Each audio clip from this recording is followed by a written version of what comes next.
This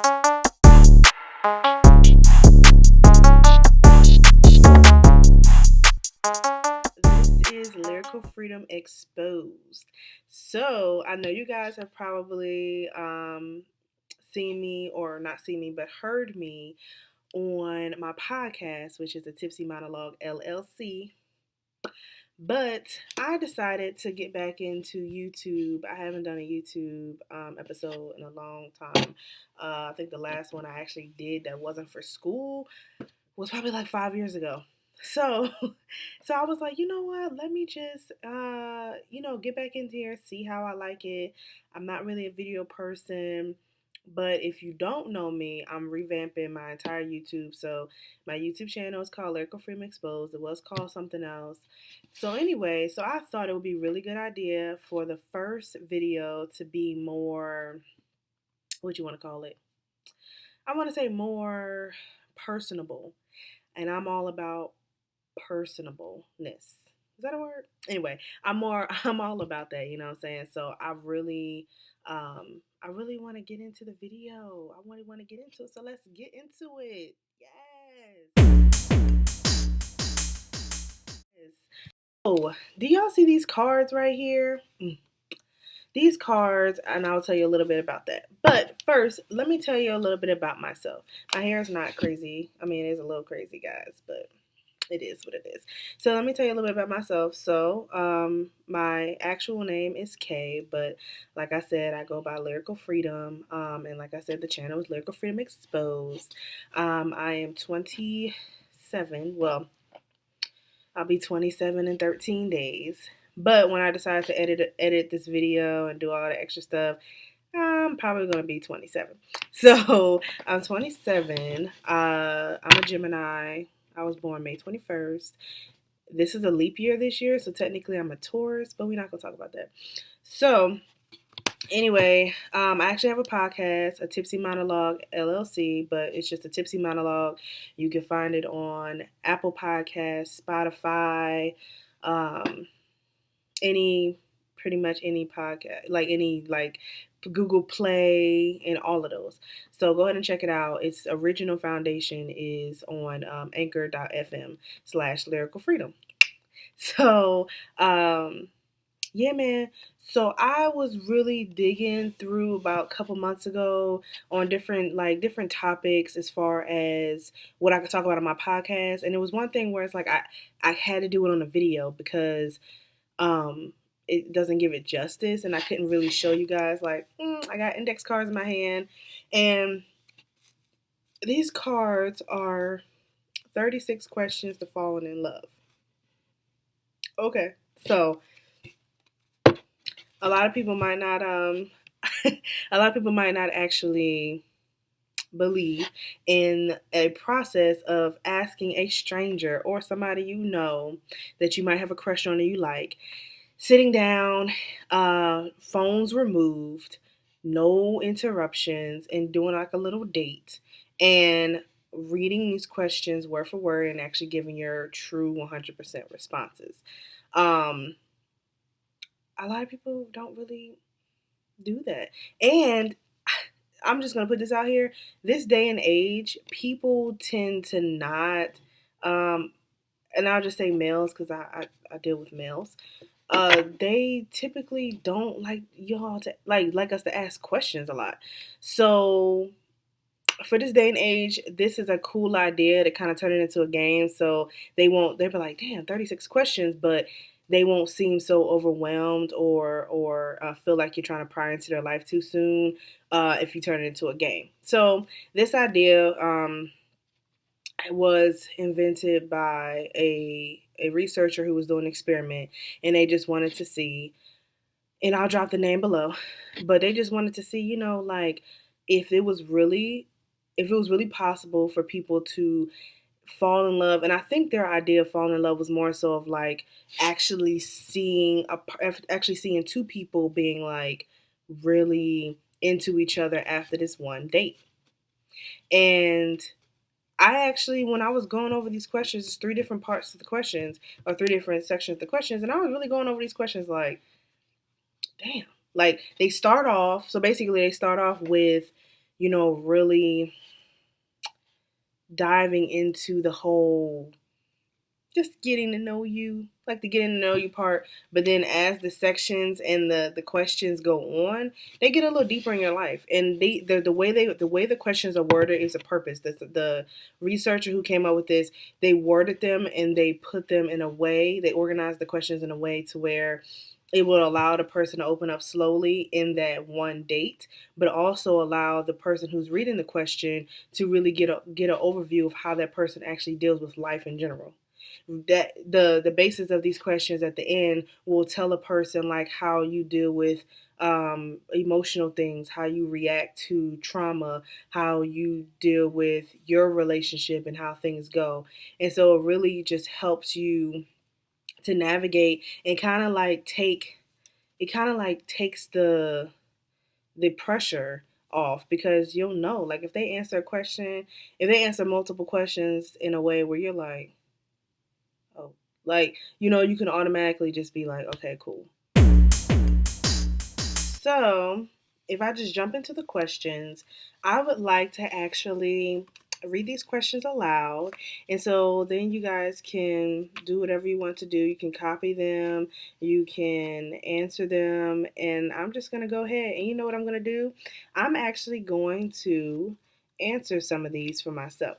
So then when you guys are watching this video, it's like, oh, okay, cool. Like, we know that we ain't going to date her. Or we know that, saying, oh, she has a good head on her shoulders. Or you just know that I answered the questions because this is a game. So let's go ahead and get right into the questions. The first one is, I done messed up already.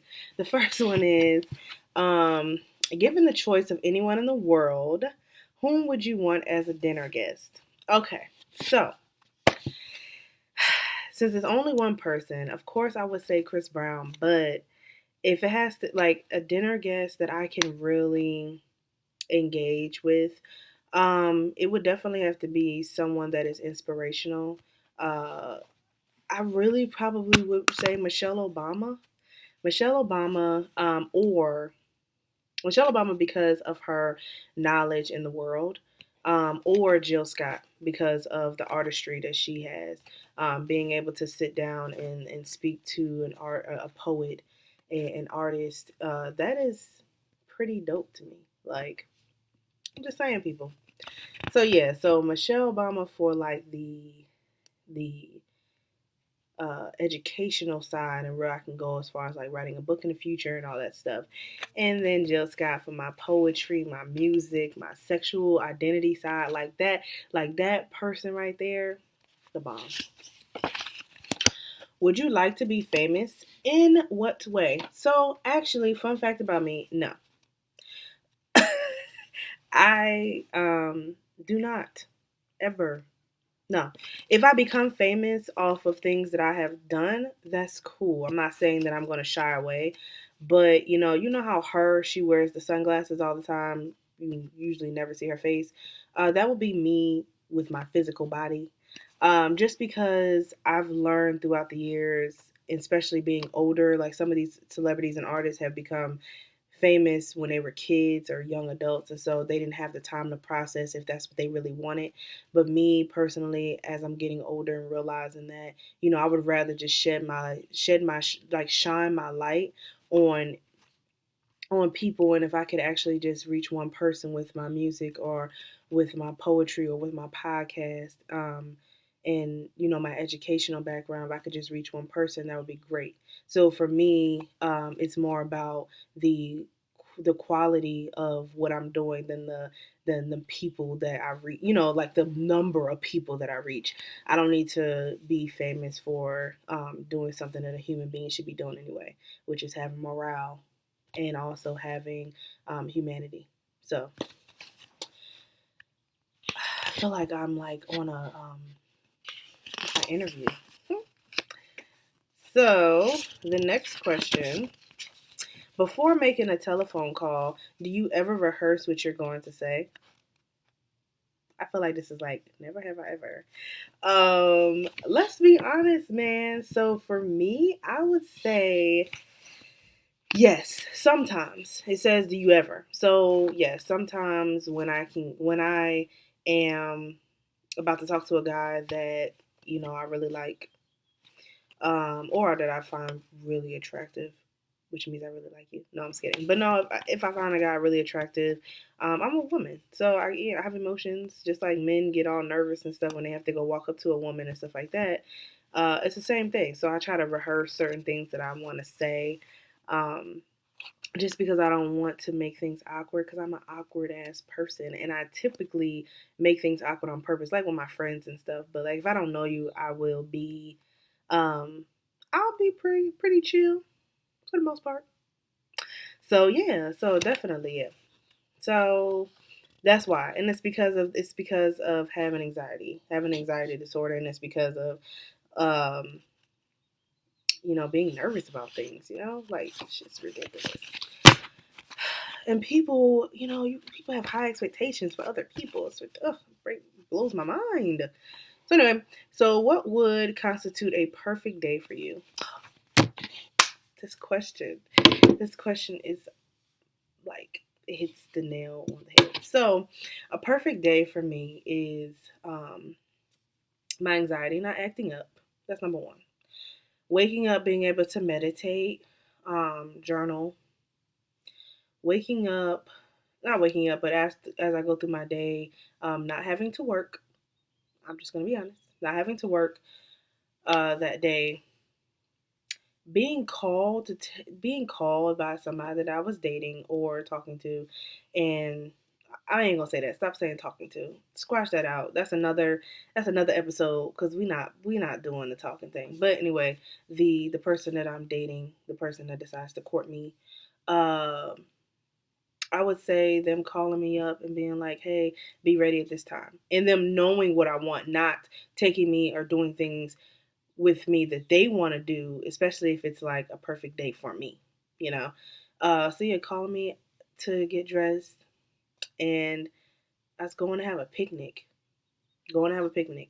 and spending the whole day doing this picnic, walking, hiking, because I love doing both of those things, um, and talking.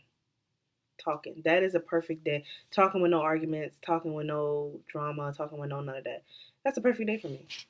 And then ending it with, hanging, after me and the guy separated, hanging with my mom, hanging with my siblings, hanging with somebody that, I really do love and care about.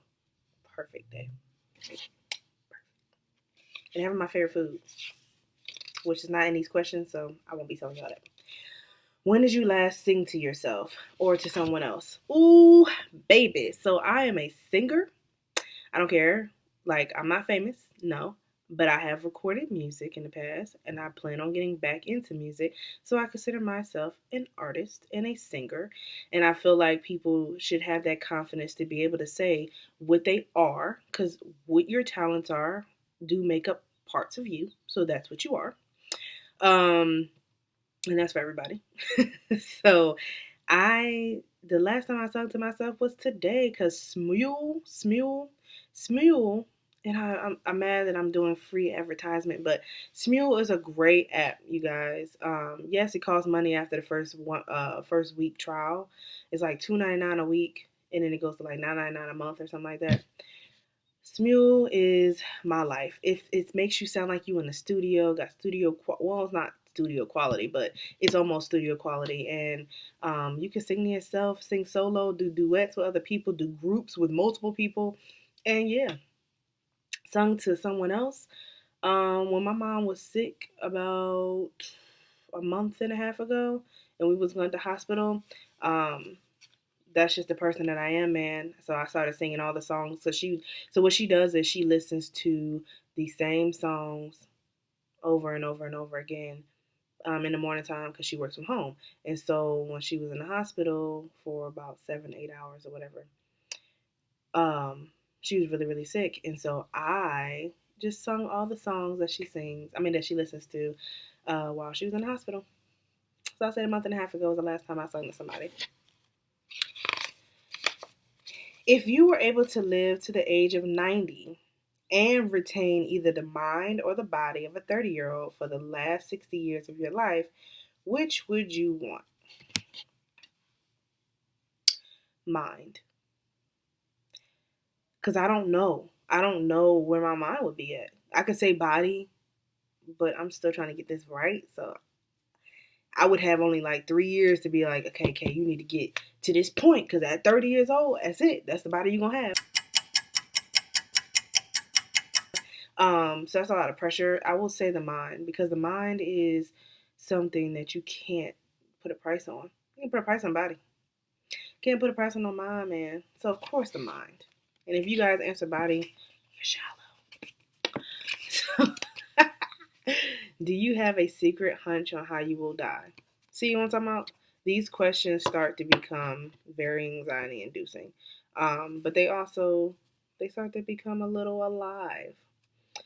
Do you have a secret hunch on how you will die? No, and I try not to think about any none of that. I try not to think about that. I know that we all die at some point, but I would prefer not to think about that because I could possibly manifest that.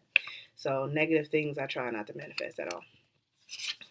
Name 3 things you and your partner appear to have in common. Boom. So this question I will not answer because I don't have a partner here with me, but it's just giving you an overview on like certain questions. So some of these questions will ask you and your partner that you're doing it with to share certain things about each other, as well as share things that you might see that you have in common with each other. So I have something in common with my partner. What is it, partner? Well, you know, for what in your life do you feel most grateful? Ooh, a lot of things. I will have to say turning accomplishing things that my college professors, or a couple of my college professors from 2 different colleges, said that I would never be able to accomplish. That is what that's one of the things that I'm most grateful for. That's not the only thing, but it is one of the things because they sat there in my face and told me maybe I had a learning disability, and then I needed to go to this place and this place to talk it out, maybe go into a different type of class. The only class I was doing bad in, though. That's okay. But then I pushed through and graduated with 2 degrees and working on my 3rd. So, boo bye, professors. Just because they're your professors and teachers does not mean they're always right. They're human too.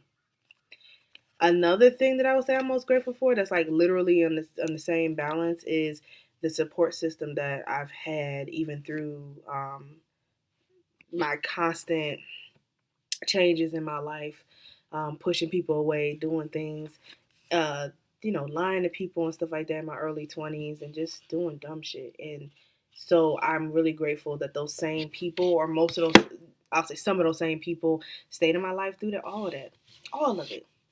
And now look at me now. Mm, mm. Okay. If you could change anything about the way you were raised, what would it be? I already know this. If I could change one thing, anything about the way I was raised, what would it be? It would have to be changing my parents' mindsets about certain things, and not letting me, and not, I wish they would have never let me give up on certain activities, as well as I wish they would have pushed me harder in the activities that I wasn't. I also wish that they would have put me in things that would have benefited me, like a finance class to know how to manage money, the guitar, to actually play a musical instrument, um, listening to my talents and making me go after those things. Yeah, that's what I wish. Other than that, nothing too major.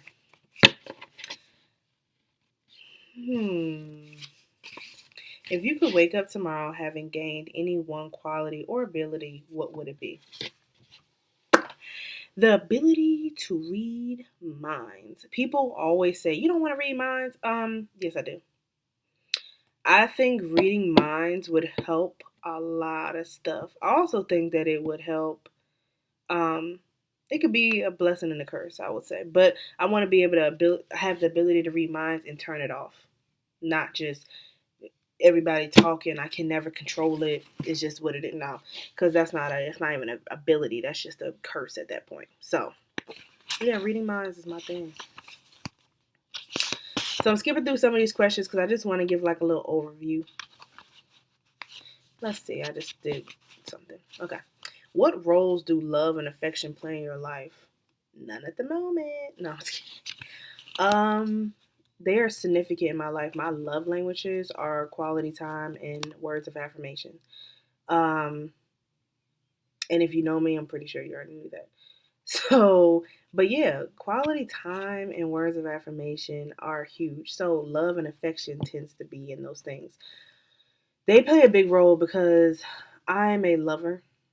I love to love. I love the idea of being able to, not even the idea, but I love the feeling. I love the feeling of knowing when you are in love. I love the thought process of knowing when you are in love or when you do love someone. In affection, I will say I am not a touchy. I don't like people touching me, but I love to touch. I don't know what's wrong with me, but it's fine. Um, yeah, I don't like, I like to be touched in certain moments, but not just touching, touching, touching, touching. That's just weird to me, only to me. So, yes, they play a heavy part in my life. Like, without those things, I wouldn't be who I am today. And I'm just going to read one more question. I'm just going to read one more. Alternate show. Okay, that was a bad one because it was alternating things with your partner.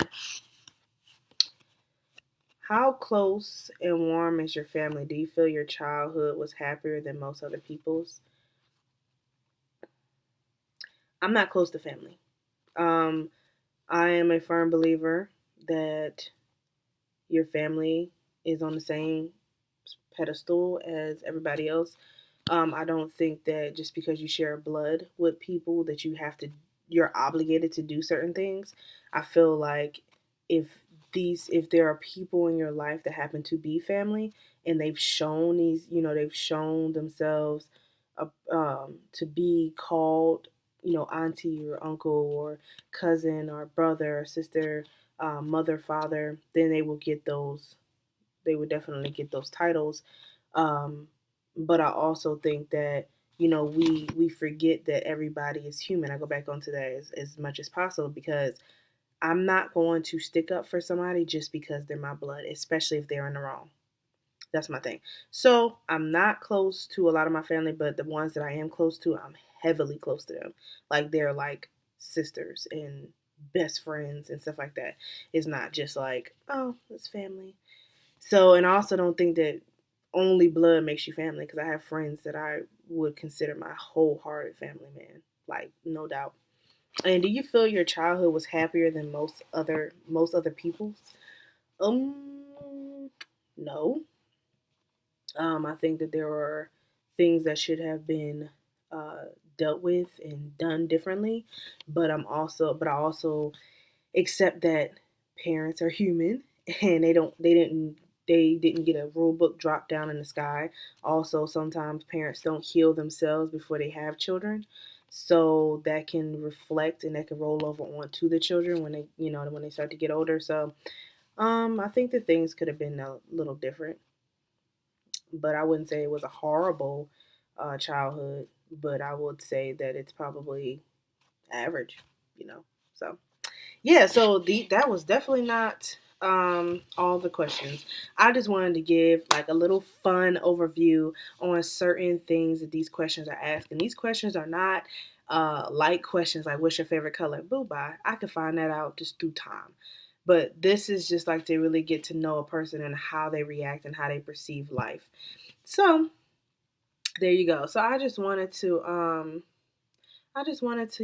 just bring in my first episode. I am not telling you guys that I'm about to have episodes every week. I can't promise that because I also have my podcast to deal with too. That's once a week. But I will say that I'm trying to figure out a way to put my podcast audio onto my YouTube. So if you guys watch this video and you know how to convert an MP3 file to a video file so I can actually upload it to YouTube. That would be great. And I don't know, maybe in the future I might switch over to having just my podcast on um, Lyrical Freedom Exposed, but it still be a Tipsy Monologue series. Um, yeah, drop your comments below. Let me know if that is something that you also want to see me switch over from just on the audio to actually face to face. Yeah. So again, this is Lyrical Freedom. This is Lyrical Freedom Exposed. And you guys will be seeing more of my face. I'm just trying this out. Follow me on Instagram at Lyrical Freedom. Follow me on Facebook at Lyrical Space Freedom. Follow me on Snapchat at KZ, CAYZY. And go check out my podcast, A Tipsy Monologue.